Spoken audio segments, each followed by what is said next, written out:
Hello बच्चों, कैसे हो? उम्मीद है आप सभी अच्छे होंगे, एकदम स्वस्थ होंगे, मस्त होंगे और पढ़ाई कर रहे होंगे। हम लोग पढ़ रहे थे क्लास 10th का चैप्टर नंबर 5 समांतर श्रेणी। और सही 5.2 में हम लोगों ने लास्ट क्लास में 15 तक क्वेश्चन कंप्लीट कर दिए थे। आज हम लोग क्वेश्चन नंबर 16 से इसको डिस्कस करेंगे। लगभग आज इसको खत्म कर देंगे 5.2 जो आपकी एक्सरसाइज है। देखो 16 क्वेश्चन क्या कह रहा है कि determine the AP whose third term is 16। यानी आपको एक एपी ज्ञात करनी है जिसका तीसरा पद कितना है, 16। और सातवां पद पांचवें पद से 12 ज्यादा है। दो कंडीशन है। क्वेश्चन को देख के नीचे लिख सकता हूं ना बात जो भी है। देखो इसका सॉल्यूशन हल कैसे करोगे। एपी ज्ञात कीजिए, तीसरा पद दिया हुआ क्या है वो लिख दो। दिया हुआ यह है कि इसका तीसरा पद है 16। और क्या कह रहा है, सातवां पद पांचवें पद से 12 ज्यादा है। सातवां पद मतलब A7, पांचवां पद मतलब A5 कितना ज्यादा है, 12 ज्यादा है, 12 ज्यादा। मतलब ये अगर 8 है तो ये 20 है। ये अगर 30 है ना तो ये 42 होगा। तो 12 जोड़ दो इसके अंदर। अब सिंपल सा काम एपी ज्ञात करनी है। देखो हमेशा ध्यान रखो, अगर आपको एपी ज्ञात करनी है ना, एपी कैसे लिखते हैं याद है क्या? ए प्लस डी, ए प्लस 2D, और ऐसे आगे ये कंटिन्यू चलती जाती है। कहते हैं ना पहला पद, दूसरा पद, तीसरा पद, ये तो होती है एपी। किसकी जरूरत है एपी निकालने के लिए? ए की डी की। तो सिंपल सा काम है, ए डी निकाल लो। A3 का मतलब कितना होता है? ए प्लस 2D। ये सब जानते हो, ए प्लस 2D कैसा आता है? थोड़ा ये समीकरण नंबर 1 बना दो। A7 का मतलब होता है ए प्लस कितना डी, 6D। A5 का मतलब होगा ए प्लस 4D, प्लस कितने, 12। यहाँ डी की वैल्यू सीधी आ रही है, कोई दिक्कत वाली बात ही नहीं है। ए से ए काट दो, 4D को इसे हट दो, 6D में से 4D घटा दो, सामने 12। 6 में से 4 घटाओ 2, 2D बराबर 12। तो बताओ डी की वैल्यू कितनी आएगी, 6। डी की वैल्यू 6 इसमें रखो। ए प्लस 2 इंटू डी की वैल्यू कितनी है, 6। सामने कितना है, 16। ठीक है, आप और भूल जाओगे, मैं सीक्वेंस से लिख देता हूँ, आगे पीछे करोगे। ये लिखने के बाद इसको लिख देना। इसको लिखने के बाद डी का मान समीकरण 1 में रखो। ए प्लस 2D का मान है 6, यहाँ कितना है, 16। ए का मान कितना आएगा, 6 दूनी 12, और यहाँ है 16। ए का मान आएगा 16 में से 12 घटा दो, ए बराबर कितना आ गया, 4। ये डी आ गया और ये क्या आ गया, ए आ गया। ए एकदम सिंपल सा काम है। अब यहाँ वैल्यू पुट करो तो आपको एपी मिल जाएगी। कितनी होगी एपी? ए कितना है, 4। डी, ए और डी जोड़ दो, 6 और 4 10, और 4 और जोड़ दो फिर इसमें 14। यूं ऐसे ही चलेंगे। 4 नहीं 6 जोड़ो भाई, कितने जोड़ो, 6, 16। ये लो,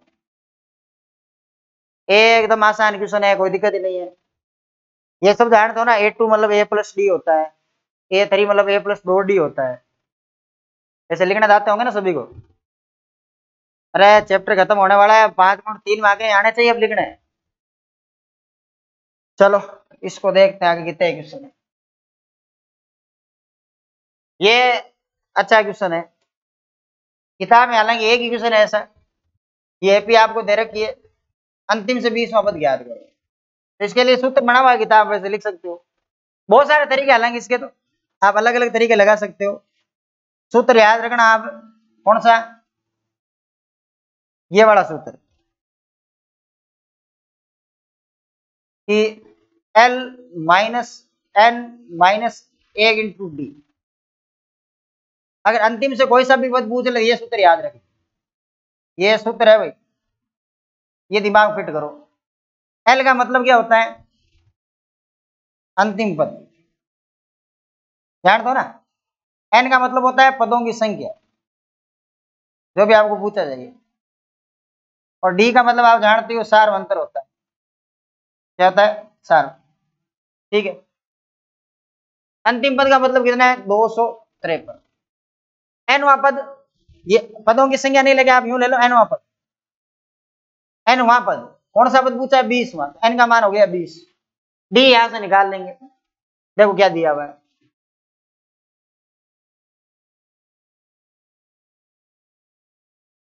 देखो हल सॉल्यूशन में क्या करेंगे, एपी देखो आपके पास एपी क्या है 3, 8, 13 और 253, ये एपी आपको दे रही है। ए का मान कितना होगा, ए का मान है 3, डी कैसे निकाल दें, 8 में से 3 निकालो कितना जाएगा, ए की आवश्यकता नहीं है वैसे। अंतिम से 20वां पद, यहां सीधे नाम लिखो, अंतिम से 20वां पद, और ये सूत्र भी इसी का ही है, अंतिम से n वां पद निकालने के लिए ये सूत्र काम आएगा। n का मतलब 20 हो गया, क्या करोगे l minus n minus 1 into D, ये सूत्र हो गया। l का मतलब अंतिम पद, अंतिम पद कितना है 253, यहां रख दो 253 को, n का मतलब हो गया 20 माइनस हो गया a, डी कितना आ गया 5, ये 5 हो गया, ये है 253, 19 इंटू 5 करवा लो, 20 5 की 100 होता है ना, 19 5 95 हो जाएगा, ये लो 95 कम करो, 53 तो इधर से हो गए, 50 कर लो पहले, फिर 45 और करो, 245 200 148 कितना हो जाएगा 148, ये लो, ये आपके अंतिम से 20वां पद आ गया 148। बात समझ गए वैसे, सही है ना कैलकुलेशन, तो चेक कर लेना, और 50 तो इधर के कम कर लो, 203 बचे, फिर 40 कम करो 160, कैलकुलेशन सही नहीं है भाई इसकी, यह है 253, यह है 95, यहां बचेगा 8, 4 14, 14 में से 9 घटा लो 5, कितने बचेंगे 158, 158 आएगा यहाँ, ये लो सीधा घटा दो, 100 घटा दो, फिर 5 जोड़ दो, 158 हो जाएंगे। दिक्कत है क्या कोई इसमें, अरे समझे क्या बात को, नहीं है ना कोई समस्या, ये देखो किसी एपी के चौथे और 8वें पदों का योग 24 है और छठे और 10वें पदों का योग 44 है, इस एपी के प्रथम 3 पद ज्ञात करो, प्रथम 3 ज्ञात कर लो और पूरी एपी ज्ञात कर लो, एक ही डी की जरूरत पड़ेगी, तो ए और डी निकाल लो, कैसे निकालना है ए और डी सुनो,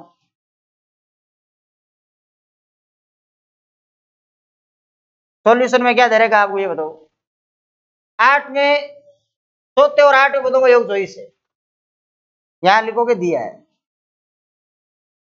दिया हुआ क्या है, एक तो चौथा पद, एक 8वां पद, इनका योग कितना दे रखा है 24, हाँ योग 24 है, और साथ साथ ये भी दे रखा है कि छठे और 10वें पदों का योग कितना है, छठे पद का और 10वें पद का योग कितना है, ये दे रखा है आपको 44, ये 44, ये तो दे ही रखा है ना, नॉर्मल सा काम, A4 का मतलब होता है A+3D, कितना होगा A+3D,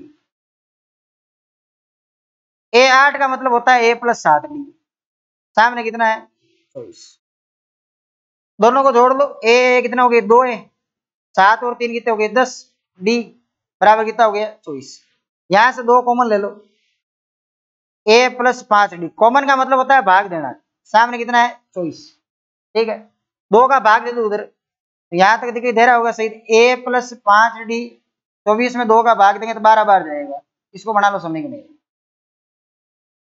ऐसे इसमें करो,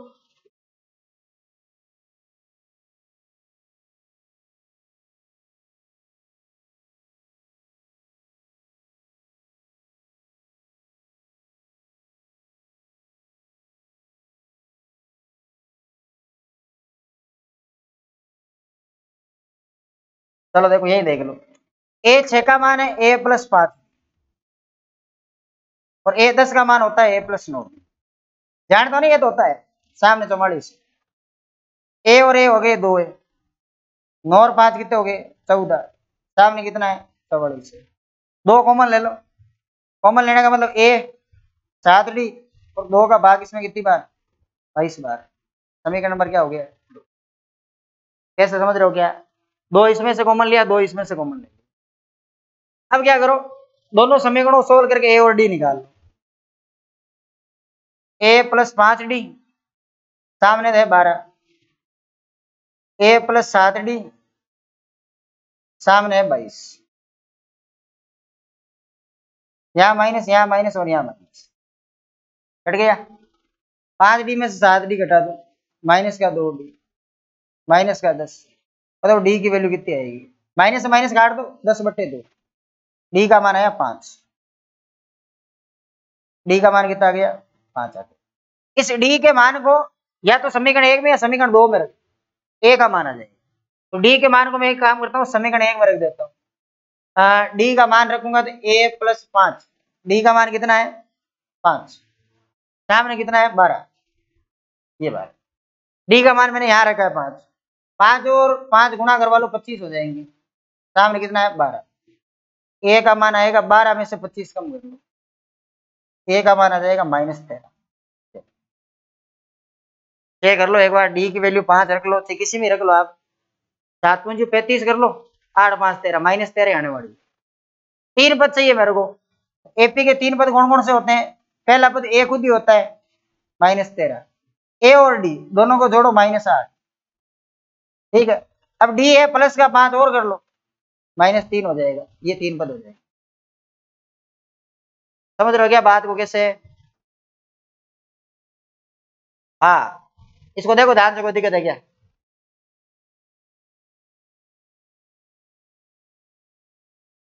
देख लो कोई दिक्कत है क्या,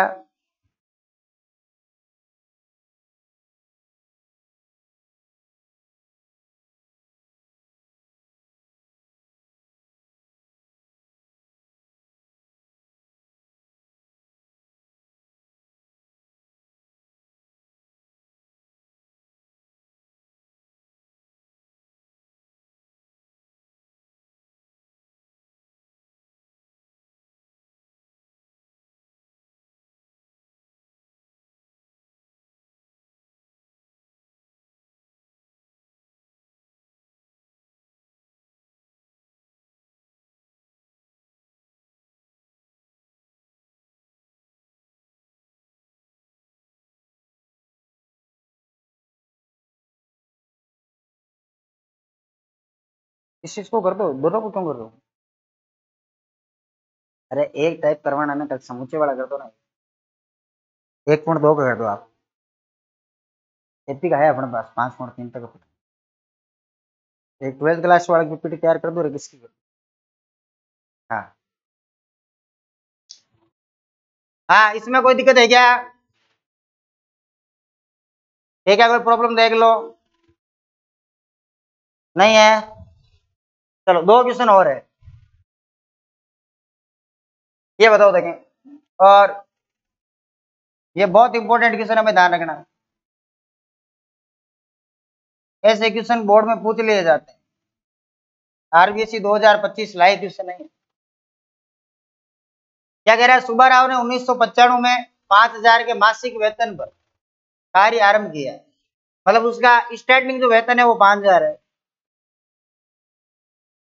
तो प्रथम पद कितना हो गया 1995 में 5,000 रुपये, फिर क्या हुआ, प्रत्येक वर्ष उसकी 200 रुपए की वेतन वृद्धि हुई, फिर 1996 में क्या हुआ, उसके पास 5200 रुपये हो गए, फिर 5400 रुपये हो गए, ऐसे रुपए बढ़ते गए। हमेशा ध्यान रखो पहले 3 पद कम से कम आपको चाहिए होंगे। ये कह रहा है कि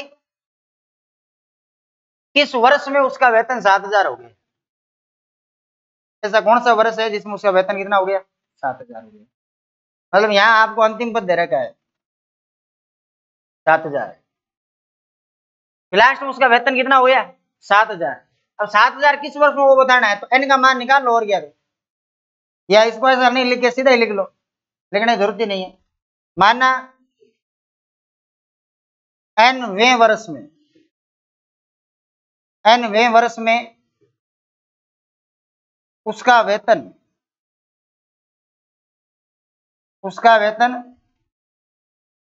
7,000 हो गया,